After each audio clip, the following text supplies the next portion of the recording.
The call came on a Tuesday morning in October, while I was sitting on the back porch watching the mist lift off the lake. I had my coffee. I had the sound of the water. I had everything I needed, which is exactly what my son and his wife were about to try to take from me. I almost didn't answer. I saw my son's name on the screen and I thought, good, he's calling to check in, maybe ask about Thanksgiving. So I picked up and said his name the way fathers do, warm, unhurried, glad to hear from him. He didn't even say good morning. Dad, listen, Renee and I have been talking, and we've made a decision. We're moving in with you.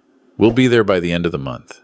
You've got 4 bedrooms sitting empty, and frankly, it doesn't make sense for you to be rattling around in that big house alone. Renee's already looking at which room will be the master for us. Sophie can have the one with the lake view.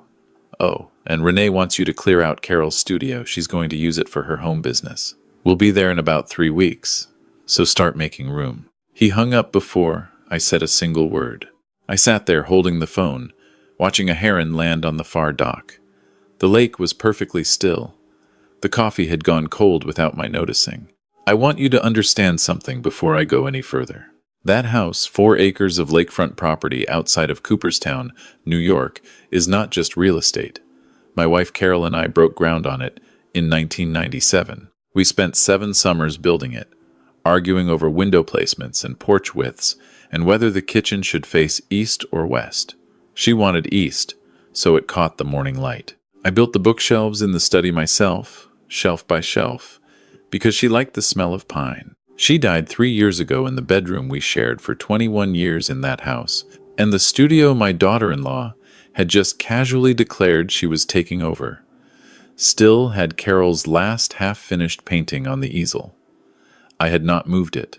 I was not ready to move it, and I was certainly not going to let Renee move it. Here is what I also want you to understand. I could have called my son back, right then, and said no. 2 letters, 1 syllable. Done. But I had learned something in 64 years that I don't think my son's wife had learned in 35. Telling an entitled person no simply resets the clock. It doesn't end anything. If I had said no, Renee would have spent the next 6 months running a campaign.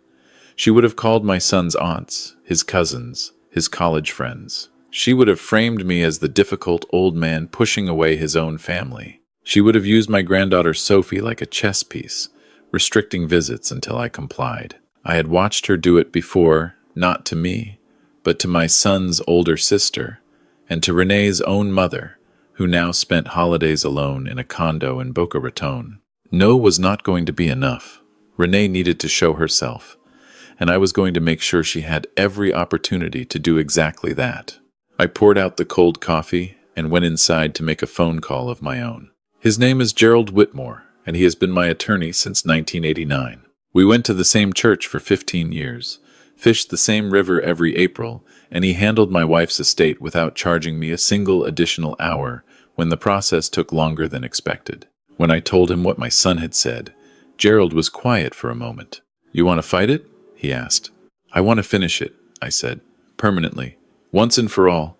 We talked for an hour. By the end of that call, we had the beginning of a plan. The first thing I did was contact a property management company I had worked with twice before on a rental property I no longer owned. I told them I needed to rent the main guest suite, the largest bedroom on the 2nd floor, the one with the private bathroom and the sitting area for a minimum of 30 days, beginning November 1st. Short-term rental, legitimate lease, signed paperwork. They found me a tenant within 4 days. A retired schoolteacher from Connecticut named Mrs. Hollis, who wanted somewhere quiet and scenic to spend a month while her own home underwent repairs. She was 67, soft-spoken, and came with 2 cardigan sweaters and a box of crossword puzzles. She was perfect. The second thing I did was have Gerald begin the paperwork to transfer the property into a revocable living trust, with specific language about permitted occupancy. I was the sole trustee. The trust document was thorough and airtight, and spelled out in plain English that no individual could claim residency or occupancy rights without written consent from the trustee. Gerald filed it with the county. It was done before the end of the week. The third thing I did was call my son back. "I've been thinking about what you said," I told him, which was true. I had been thinking about nothing else. You know what? Come on. Come visit. Come spend some time. I'd love to see Sophie. He sounded relieved in a way that told me the call had been harder for him than he let on. My son is not a bad man. He has never been a bad man. He is a man who married a woman with a force of personality he has spent 12 years learning to navigate, and somewhere in those 12 years he forgot that he was allowed to push back. Renee is really excited, he said. I'll bet she is, I thought. Come for the weekend first, I said. Get a feel for it. We'll have dinner, catch up properly. He agreed. They would come in 2 weeks, not 3. Renee apparently wanted to see the space before finalizing her moving timeline. Of course she did. In those 2 weeks, I did not sit idle. I walked through my house the way a stage director walks through a theater before a performance. I thought about what Renee would see, what she would want, and what she would do when she didn't get it. I had met my daughter-in-law at her wedding to my son 12 years ago, and I had spent the years since then learning her the way you learn weather patterns, not because you like them, but because you need to know when to bring in the boats. Renee was a woman who treated every room she entered as a room she was about to redecorate. She had an eye for value, real estate value, resale value, the kind of value you converted into money. She had grown up in a family that moved often, always chasing slightly better circumstances, and somewhere in that childhood she had decided that owning beautiful things in beautiful spaces was the safest possible proof that she had arrived somewhere worth staying. I did not begrudge her that ambition entirely, but my house was not her proof of anything. I spent 3 evenings carefully packing Carol's most fragile pieces from the studio. Her small pottery collection, her early watercolors, the photographs from our first years together. I moved them to the locked storage room at the back of the garage, which had a deadbolt and which I kept the only key to. I left the studio otherwise intact, including the unfinished painting on the easel. But I covered the easel with a drop cloth because the painting was mine to look at or not look at, and I did not want Renee's eyes on it. I removed the spare house keys from the lockbox beside the front door and replaced them with keys to the garden shed. I had a quiet conversation with Mrs. Hollis before she arrived, explaining that I had family visiting who might not be aware of her rental arrangement, and asked if she would be willing to simply present her lease agreement if anyone questioned her presence. She smiled at me over her crossword puzzle and said, "Honey, I raised 4 teenagers. I can handle a little awkward." The Friday they arrived, it was already dark by the time their car came up the drive. I watched the headlights sweep across the porch from the front window, and I felt something settle in my chest.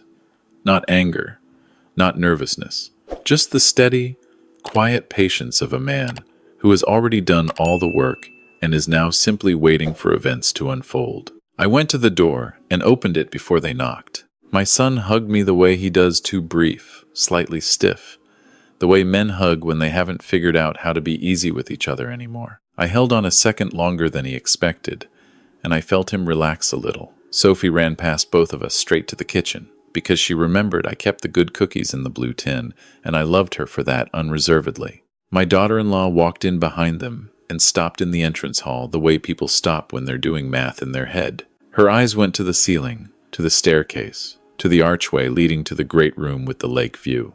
I watched her calculate. "Martin," she said, which is what she called me. Never Dad, never anything warmer. It's even bigger than I remembered. It photographs small, I said, which was not true, and we both knew it. I had made dinner, a real one-pot roast, the way Carol used to, with the small potatoes and the rosemary and the good bread from the bakery in town. Sophie ate 2 helpings and told me about her soccer team. My son talked about his job, a project he was managing that was giving him trouble. For a while, over that table, it felt almost like what it used to be. Then Renee said she wanted the tour. She walked through my house the way an assessor walks through a property. She opened closets. She commented on square footage. She stood in Carol's studio for longer than she stood anywhere else, and when she came back out, she said, "This room gets incredible afternoon light. It would make an excellent office." "It's a studio," I said. "For now," she said, and smiled. After dinner, when my son had taken Sophie upstairs to get her ready for bed, Renee sat across from me at the kitchen table with her hands folded and told me what she had decided. She said that she and my son were concerned about me being alone. She said the house was too large for one person and that it made more financial sense for a family to occupy it properly. She said she had already spoken to a decorator, just exploratory, just ideas about what could be done with the East Wing. She said, with the careful language of someone who had rehearsed this, that she thought we could make this work for everyone. I nodded through all of it. I poured her more coffee. I asked her questions about her plans, where she imagined the home office, how she thought the layout would work, what she had in mind for the guest suite. She told me, in some detail. The guest suite, she said, with the private bathroom and the sitting area, would be ideal for her mother. She's been talking about wanting to be closer to us. I nodded at that too.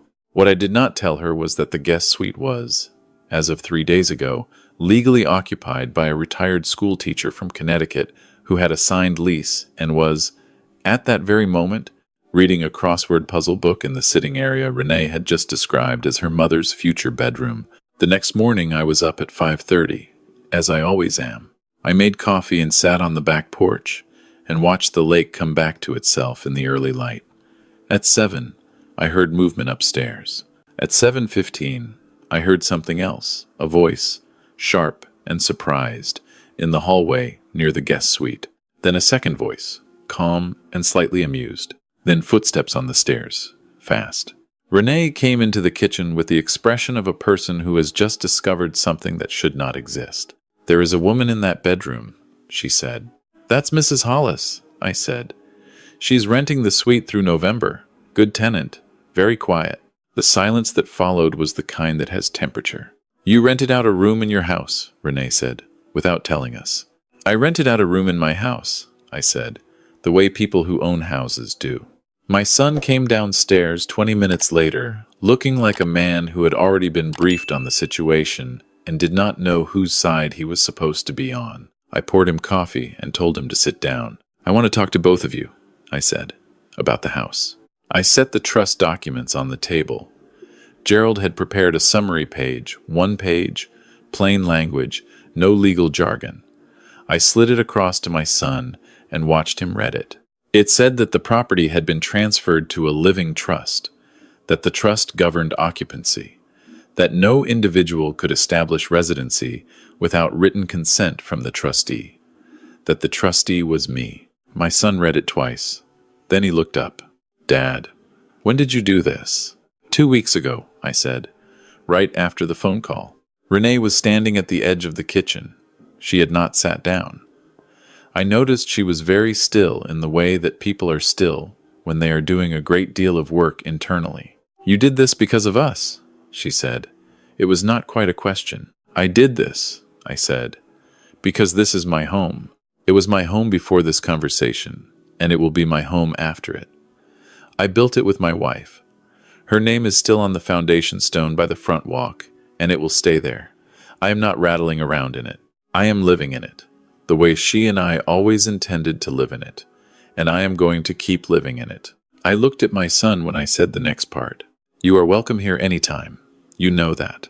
Sophie can have the Lakeview room whenever you visit, for as long as you want to visit. But this is my house, not a family asset to be divided up, not an opportunity, mine." My son was quiet for a long moment. I watched him the way you watch someone work through something difficult, and I did not rush him. "Renee talked to a decorator," he said finally, quietly. "Before we even came." "I know," I said. He nodded once, slowly, like a man confirming something he had been hoping wasn't true. What happened next is the part I had not fully planned for, and in some ways it was harder than everything else. Renee left the kitchen. I heard her on the phone in the hallway for about 10 minutes. When she came back, she sat down across from me, and I could see she had shifted tactics the way intelligent people shift tactics. Not retreat, but reframe. "Martin," she said, "I think you've misunderstood our intentions. We're not trying to take anything from you. We're trying to be closer to family. Daniel misses you. Sophie adores you. We thought this would be good for everyone." It was well delivered. I'll give her that. "I appreciate that," I said. "And I mean it. Come visit. Come for Christmas. Bring Sophie for the whole summer if you want. I mean that, genuinely." But visiting and moving in are two different things. And I think somewhere in the last few weeks those two things got confused. I paused. Also, Renee, Carol's studio is not going to become your office. It's going to stay exactly as it is, with her things in it, for as long as I'm living in this house. That's not something I'm going to discuss. The name landed the way I knew it would. Renee had never fully understood what Carol meant to me, or perhaps she had understood and found it inconvenient. Either way, the name in that sentence was a line, and we both knew I had drawn it. She looked at me for a moment with an expression I hadn't seen from her before. Not anger exactly. Something more like recalculation. Fine, she said. It should have ended there. It almost did. But Renee was not finished. About a week later, my son called to apologize, and the call was genuine and painful in the way apologies are when the person making them has had to climb over something hard to get to you. He told me he hadn't known about the decorator. He told me he should have called me differently, should have asked instead of announced, and that he was sorry. I told him I knew, and I told him I loved him, and I told him to bring Sophie up before the lake froze over because she had talked about wanting to try ice skating. But Renee had a different call to make. She called my son's aunt Patricia, who is 71 and lives in Rochester, and has always had strong opinions about family unity. She told Patricia that I had become isolated and possibly erratic, that I had installed a stranger in my house and drawn up legal documents to prevent my own family from helping me. She called two of my son's cousins with versions of the same story. She was building something. I recognized the architecture of it, and she was doing it quietly, the way she always operated. I found out about it because my son's aunt Patricia called me directly. I don't know what's going on over there, Patricia said, but Renee called me and honestly, Martin, something about it felt off. What is actually happening? I told her. All of it. The Tuesday morning phone call, the decorator, the studio, the trust documents, Mrs. Hollis, and her crossword puzzles. There was a pause. She called me 3 times this week, Patricia said. I know, I said. She told me you were refusing to let Daniel see you. Patricia, I said. My son called me 4 days ago and we talked for 45 minutes about the best way to winterize a boat engine. He is welcome here whenever he wants to come. Another pause. Longer. All right, she said. All right, Martin. I hear you. I asked Patricia if she would be willing to come for Thanksgiving. I told her to bring whoever she wanted, her son, his kids, anyone who could make the drive. I told her I'd cook. She said yes immediately. Now, I want to be honest with you about something. What I am about to tell you, I did not plan this part. What happened at Thanksgiving was not a trap I set. It was a consequence that arrived on its own, the way consequences do when you have been patient enough to let them. Renee had not expected the table to be full. She and my son arrived the Wednesday before Thanksgiving, and I could see from the driveway that she had not anticipated Patricia's car, or the minivan belonging to my son's cousin Rick, or the unfamiliar sedan that turned out to belong to Rick's mother-in-law, who was in town for the holiday, and whom Patricia had brought along because the woman had nowhere else to go. 11 people around my table. Mrs. Hollis had departed the week prior, her lease completed, a thank you note, and a tin of butter cookies left on the kitchen counter. The house was mine again, fully and unambiguously, and I had set the table with Carol's good dishes and the candles she always insisted on for the holidays, and the centerpiece made of pine and dried lake grass that Sophie and I had assembled together that morning on the back porch.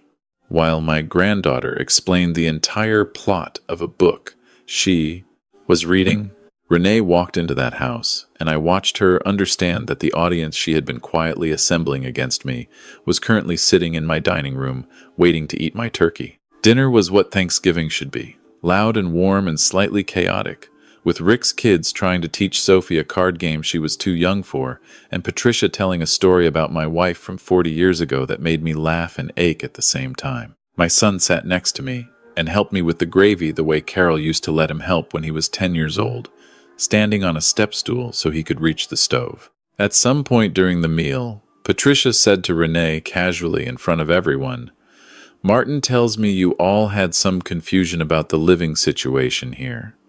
Sounds like it got sorted out. Renee smiled. It was a practiced smile, the kind that doesn't reach the eyes. Everything's fine, she said. Good, Patricia said. Because I have to tell you, when you called me, I was worried. But I came here, and Martin's got a beautiful home, and he's clearly doing just fine, so she took a sip of wine. I'm glad it worked out. The table heard it. Not as confrontation, Patricia was too gracious for confrontation, but as a gentle, public accounting. A version of events offered without fanfare. I watched my son's cousin Rick look at Renee with a new kind of attention. The subtle shift of someone who has just received new information and is quietly updating their prior conclusions. Renee said nothing else of significance for the rest of the evening. After dinner, when the kids had moved to the living room and the dishes were being cleared, my son found me on the back porch. It was cold. The lake was going still and dark the way it does in late November, the last of the light sitting low in copper on the far shore. He stood beside me for a while without talking. She called out Patricia, he said eventually. Yes, I said.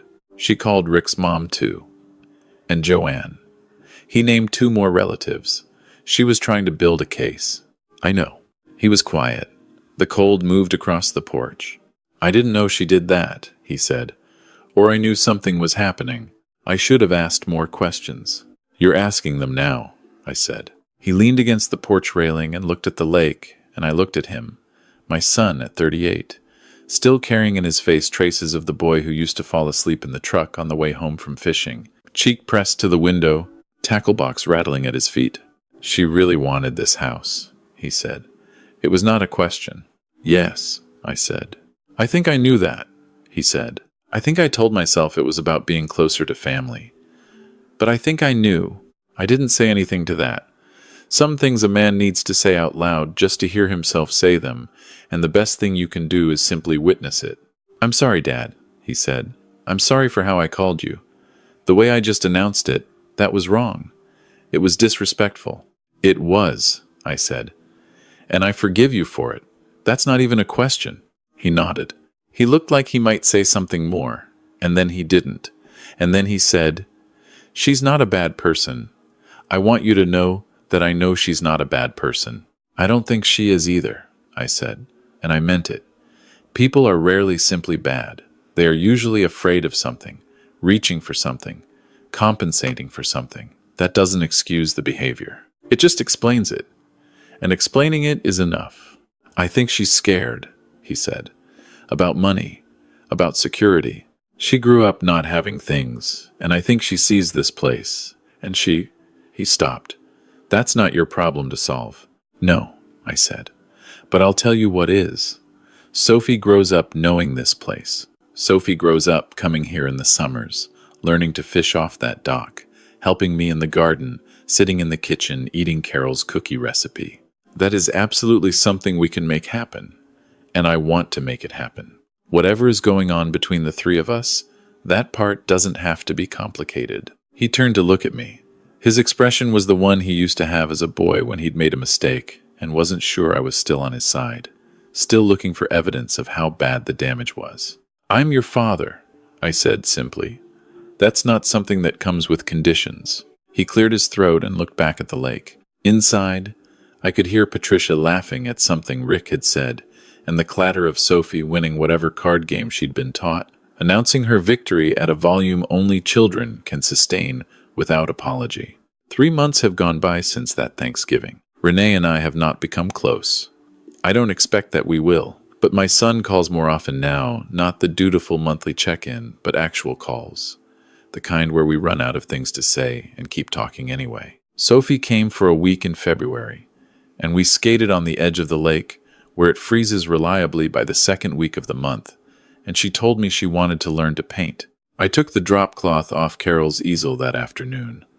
The unfinished painting was still there, a study in light on water, the lake in late summer, all that gold and green. I set a new canvas next to it and showed my granddaughter how to hold a brush.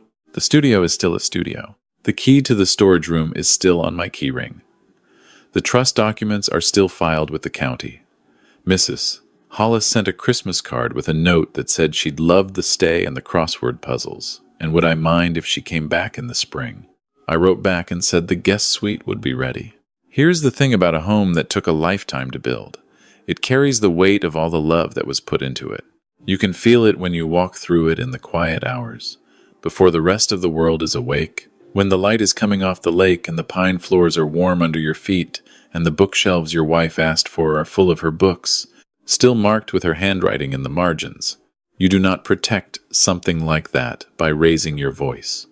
You do not protect it by arguing, or explaining yourself, or begging to be understood. You protect it by knowing its value more completely than anyone who wants to take it from you. You protect it by being patient. You protect it by being, when the moment calls for it, 2 steps ahead. And when your granddaughter asks why there's a painting that's not finished, you tell her the truth. Some things aren't meant to be finished. Some things are just meant to be loved exactly as they are. The lake is thawing now. By April, the heron will be back. I'll have my coffee on the back porch and watch the mist come up off the water, and I'll be exactly where I am supposed to be, right here, in my own house,